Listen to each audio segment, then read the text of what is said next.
Hey, deserving listeners, 90 Day Fiancé. Let's watch.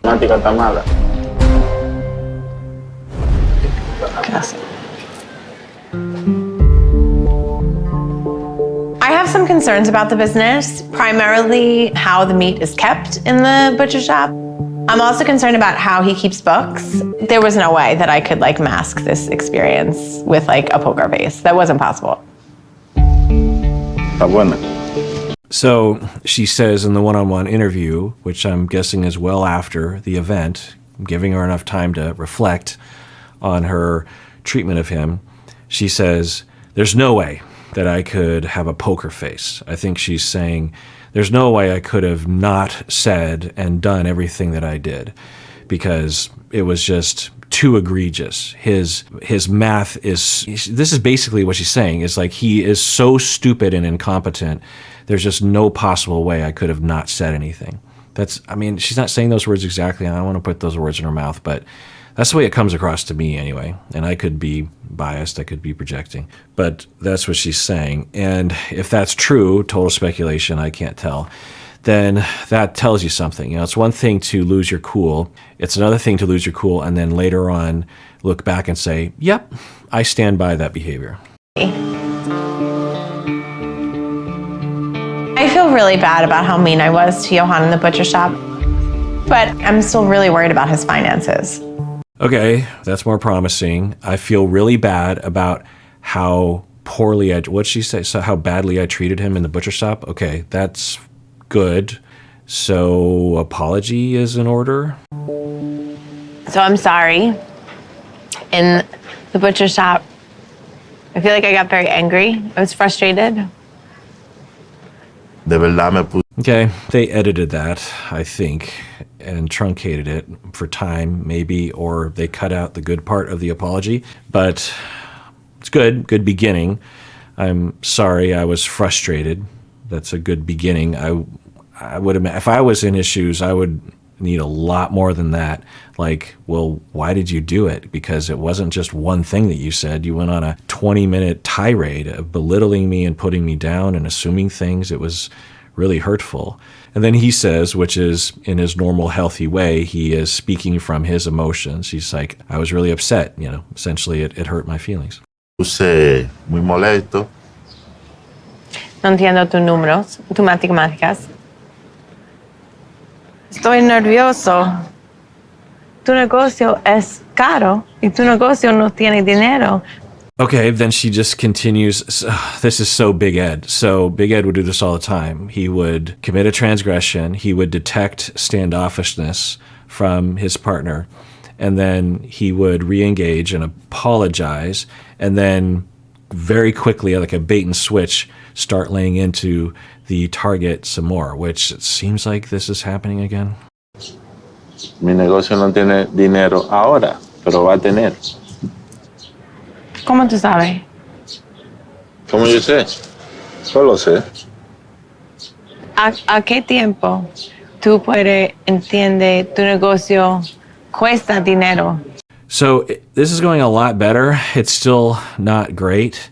And sometimes people will do this, is they will overreact and then later on they will scale it back. They're still being unfair. They're still being belittling and controlling, but it's not as bad as it was the first time. So by contrast, it seems like everything is healthy. But if she would have started like this, it would have been, I think, a lot better. She could have just said, I'm nervous. She said that. And I was hoping she would say that yesterday. I was hoping she'd just say that you're afraid. You're afraid of how things are going to work out money-wise.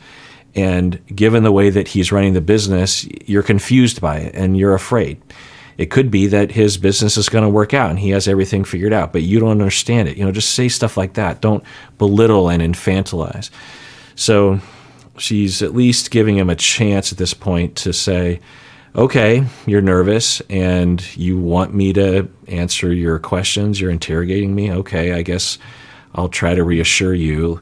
But I don't know if he can say anything that would reassure her. One, because I don't think she's willing to be reassured. We'll see. And two, he's just not a great communicator. He has a business and there's a chance that he has it all kind of figured out in his head, but he doesn't have an effective way of communicating. Because let's just say, for the sake of argument, that he does have a business plan or some kind of loose math in his head that absolutely is sound. But he doesn't say it, but he could say something like, look, I get it, you're nervous, and you have your computers and all your whatever that was, spreadsheet thing. I have it in my head, and I know that it's not exact, but it's pretty close. And I keep track of all the expenses. I know how much I have to make back. And at some point, I'm going to break even. I'm not exactly sure when that is because I don't really keep track of every little expense. But that will happen. I will make back all my money in maybe a couple months. And then from that point forward, all I have to do is just make sure that more money is coming in than is going out.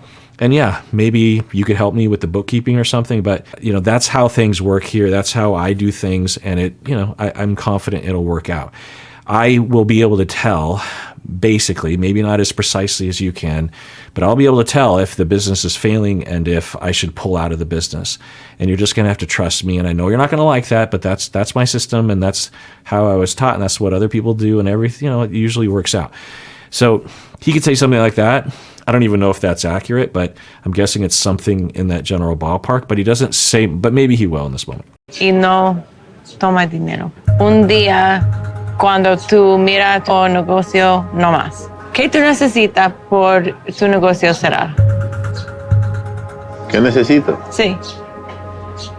No estaría dispuesto a renunciar al negocio. Yeah, it's not a bad question that she asked, but I think it was lost in translation. What she's wondering is, at what point do you make a decision like, this business isn't viable, I need to quit? But the way it came across is, what do you need to close the business? I think he interprets it as she's trying to offer something like, I'm trying to close your business. She's like, no, I don't want to quit my business. Quiero tener lo mío, no quiero trabajarle a gente, quiero ser. And then she's going to interpret this answer as, no matter what happens, he's never going to close it. That's, I'm guessing, how she's going to interpret it, because she is, I think, determined to think of him as an underfunctioner and an idiot. Mi propio jefe. Entiende.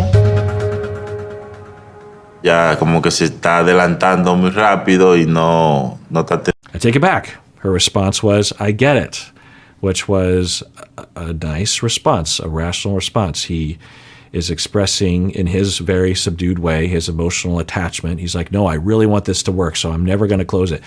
And then she says, I get it. And her tone of her voice seemed to exhibit that. So I take back all my accusations. Teniendo mucha paciencia y no quiere como darme el tiempo de que el negocio prospere. Yo decido si el negocio se queda o si se cierra. No está bien cuando tú tienes un negocio, cuesta dinero cada mes. So, tú necesitas un timeline, un boundary por tu negocio cerrar.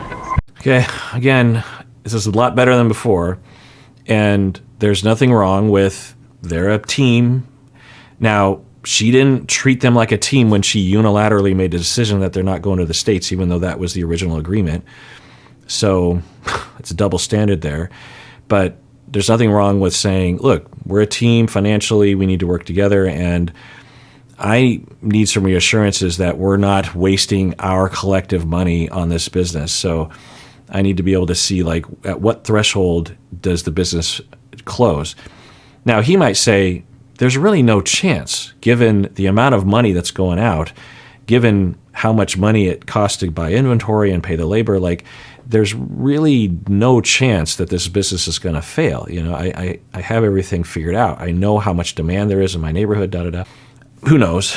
But there's a way that she could say this. She could have just said, I am terrified of financial situations for us, and I guess, can you just tell me what's the timeline here? Like, at what point would it just, God forbid, if business didn't work out, at what point would you make a decision to close the business? Because I'm worried, worst case scenario, this business drains both of our funds and we'll lose everything. So I need to know at some point you're going to, now, I think what you're going to say is that's never going to happen, but can you just tell me where that point is? Instead of that, she's like, talking to him like he's a student, and he's assigning him homework. En 6 meses. Maybe. 8 o 9 meses. So, en 9 meses. No te estoy diciendo seguro, no me digas en 9 meses, pues no. Yo te estoy diciendo un suponer, no te estoy afirmando. Entonces no me pongo una fecha fija de si el negocio va a subir o no. En esa fecha yo te digo.